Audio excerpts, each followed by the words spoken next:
ujung-ujungnya salah satu yang saya sangat sarankan adalah berpuasa, karena berpuasa itu cara paling mudah untuk mengatasi peradangan. Atau ibu-ibu sekalian mulai membiasakan untuk melaparkan diri. Jadi jangan terlalu banyak makan. Jangan terlalu sering makan, jangan terlalu sering ngemil. Kalau ngemil pun pilih ngemil yang sehat. Contoh ngemil yang sehat apa? Buah apa lagi? Kacang-kacang. Tidak semua jenis kacang-kacangan ya. Ya. Kacang kedelai tidak boleh sering-sering juga. Ya. Kacang hijau juga jangan sering-sering. Jadi kacang-kacang yang lebih relatif aman dan punya nilai gizi yang sangat tinggi, ya memang harganya lebih sedikit tinggi daripada kacang biasa. Tapi kalau kita upayakan insya Allah bisa kayak almond, pistachio, walnut, hazelnut gitu kan. Atau mungkin kacang merah, lumayan. Ya, seperti itu. Usia saya 40 tahun, tahun lalu keguguran, kemudian dikuret karena blighted ovum. Setelah itu durasi head saya yang tadinya 6-7 hari memendek menjadi maksimal 3 hari. Apakah ini tanda menopause ini? Bagaimana cara merombalkan kembali? Kalau menopause, kalau menopause, ya nggak mens lagi gitu loh.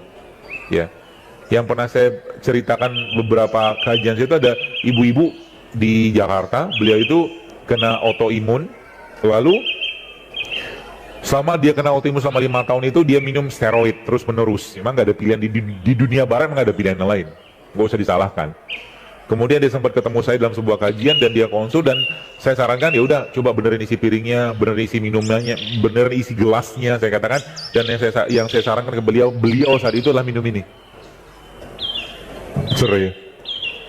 5 tahun dia nggak mens, 3 bulan kemudian dia memperbaiki isi piringnya dan minum ini, 3 bulan kuasa Allah akhirnya dia mens kembali. Umurnya 43 tahun. Jadi Anda harus yakin bahwa banyak sekali keunggulan-keunggulan dari apa yang Allah ciptakan seperti ini, Bu, Pak. Banyak sekali. Dan kita bahkan karena di dunia sains tadi tidak mampu menjawabnya atau mungkin tidak mampu mengungkapnya semua, ya. Jadi nggak masalah. Jadi kalau saya pribadi mengatakan belum menopause sih atau penuaan seperti itu, tapi mungkin bisa jadi dari sisi makanan harus ada yang perbaiki.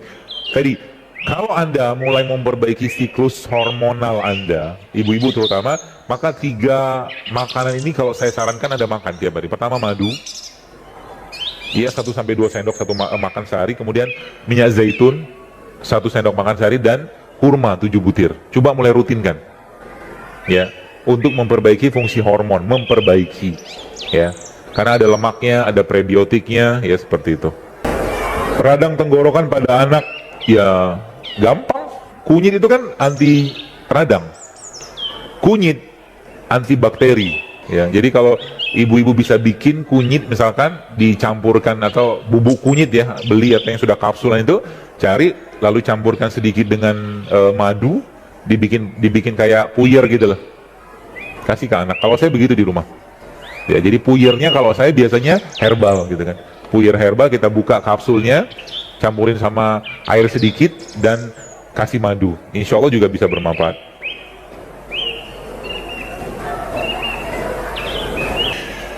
Saya punya anak ABK itu anak berkebutuhan khusus ya. Apakah itu bisa dari faktor makanan yang Ustadz yang tadi saya bilang, ataukah memang faktor gen dari suami? Dua-duanya bisa. Ya, anak-anak itu paling rentannya dia mewarisi gen dari suaminya atau dari orang tuanya gitu loh.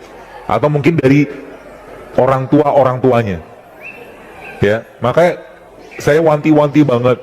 Jadi kalau kita sekarang bercita-cita memiliki keturunan yang sehat, gak banyak masalah, maka jangan nyampah lagi lah. Jangan nyampah lagi. Anda akan sudah mulai mikir makan-makan yang gak sehat dulu sekalian. Sebab apa? Karena urusannya tahunan nanti ke depan. Tahunan urusannya. Dari mens nanti bermasalah, kemudian dari kayak penyakit-penyakit kongenital itu kan kena semua nanti. Dan kalau sudah kayak begitu, otomatis kualitas hidupnya kita pasti juga akan bermasalah, si anak tadi itu kan. Kalau sudah kayak begitu, apa yang harus dikerjakan? Cara paling gampangnya, ya, cara paling gampangnya ini. Cara paling gampangnya adalah kembali ke semua produk-produk nabati, ya. Sebab menurut risetnya, orang-orang yang 3 bulan saja mengkonsumsi sayuran dan buah-buah organik itu terjadi perubahan sampai 500 gennya, kata si Elizabeth Blackburn ini.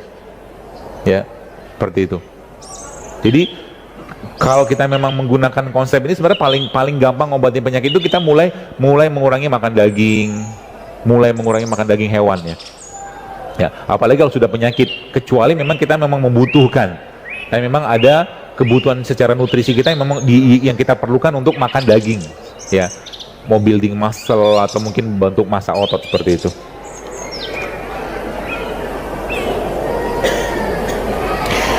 Saya menderita kista ovarium 10 cm. Setelah 1 bulan saya menerapkan resep-resep di sini, dan yang saya mau tanyakan, ikan-ikan apa yang baik saya konsumsi? Ikan tawar atau ikan laut? Yang jelas ikan yang tumbuh alami lebih bagus. Ikan sungai gitu kan, dia tidak terkontaminasi. Laut saya nggak tahu, apakah laut, saya nggak tahu di Jawa Barat ini lautnya atau ikan di sini dapat dari mana. Ya. Tapi intinya adalah ikan yang minimal kontaminasinya. Termasuk kalau ibu bapak ketemu dengan lele ternak sama lele sungai, lele yang biasa, lele yang tumbuh dengan alami, pilih lele yang alami. Itu lebih sehat. Saya pernah nyobain, saya bandingkan antara lele ternak sama lele liar. Itu ternyata taste atau mungkin rasa dari daging udah beda. Ya. Seperti itu. Apalagi lele ini dikasih pakan-pakan ya, pakan-pakan yang ya kita nggak tahu isinya apa juga. Kalau ketemu dengan ikan-ikan yang tumbuh alami atau mungkin dia berkembang alami, lebih baik itu, ya. Kalau boleh makan tempe, apa harus yang non GMO? Iya. Kalau cari tempe yang non GMO. GMO itu apa? Yang genetiknya udah diubah. Jadi cari tempe yang sehat. Biasanya ditulis tuh tempe sehat non GMO. Tulisannya itu, ciri-cirinya susah kalau kita warna, dari sisi warna. Jadi tempe yang masih alami itu biasanya warnanya relatif lebih kuning, ya, tidak GMO ya. Beberapa supermarket jual sih sebenarnya. Beberapa saya lihat, beberapa yang online juga jual ya tempe non GMO. Bolehkah makan nanas dengan timun? Dan timun siapa yang melarang? Nggak ada, boleh aja. Kenapa nggak boleh? Makan aja ya. Bolehkah makan makanan yang dibakar seperti sate kali ya? Ya kalau anda nggak kena karbonnya sih silakan ya. Tapi kalau saya mungkin lebih milih untuk jangan sering-sering. Ya kalau memang pengen makan yang dibakar, lebih baik anda bake, anda oven. Kan juga dapat manfaatnya kan? Ya. Apa boleh makan telur ayam negeri? Siapa yang melarang?